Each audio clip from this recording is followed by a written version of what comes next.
Mister and Mrs சின்னத்திரை season 5ஓட 2வது competition வாரம் இந்த வாரம்.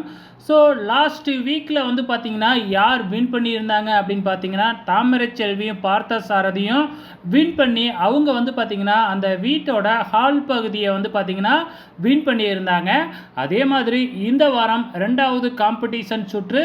ஸோ கடந்த வாரம் வந்து பார்த்திங்கன்னா ரொம்ப கடுமையாலாம் இல்லைங்க டாஸ்க்கு. ஆனால் இந்த வாரத்தில் கொஞ்சம் கடுமையான டாஸ்க்கு, கடுமைனா வந்து தண்டனை கொஞ்சம் கடுமையாக கொடுத்துருந்தாங்க.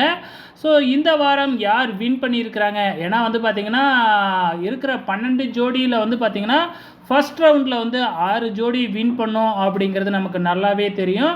6 ஜோடி வின் பண்ணினாலும் வந்து பார்த்திங்கன்னா அந்த 6 ஜோடியிலேருந்து ஏதாச்சும் ஒரு ஜோடி தான் அந்த வாரத்தோட இறுதியில் வின் பண்ணுவாங்க. அந்த வகையில் இந்த வாரத்தில் இறுதியாக யார் வின் பண்ணியிருக்காங்க அப்படின்னு பார்த்தீங்கன்னா இந்திரஜா கார்த்திக் இந்த ஜோடி தாங்க வின் பண்ணியிருக்கிறாங்க.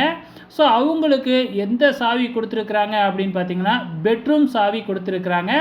ஏற்கனவே தாமரைச்செல்வி பார்த்தசாரதிக்கு வந்து ஹால் கொடுத்துருந்தாங்க. இப்போ இந்திரஜா கார்த்திக் வந்து பெட்ரூம் சாவியை கொடுத்துருக்குறாங்க.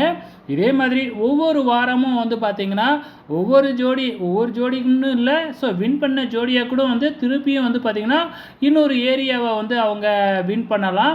அந்த வகையில் இப்போ இந்த வாரம் நடந்த டாஸ்கில் வின் பண்ணவங்க இருக்காங்க இல்லைங்களா, அவங்களுக்கும் வந்து பார்த்திங்கன்னா ஒரு அட்வான்டேஜ் காத்துக்கிட்டு இருக்கு. என்ன அட்வான்டேஜ் அப்படின்னு பார்த்தீங்கன்னா அவங்க வந்து டேஞ்சர் ஜோன் போக மாட்டாங்க. மற்றபடி வந்து பார்த்திங்கன்னா வீக்லிலையும் வின் பண்ணாமல் எந்த விதமான டாஸ்க்லேயும் வின் பண்ணலை அப்படின்னா அவங்க கண்டிப்பாக டேஞ்சர் ஜோனுக்கு போயிட்டு எலிமினேட் ஆகிறதுக்கு அதிகப்படியான வாய்ப்புகள் இருக்குது. உங்களோட கமெண்ட்ஸை மறக்காமல் இந்த வீடியோ கீழே கமெண்ட் பண்ணுங்கள்.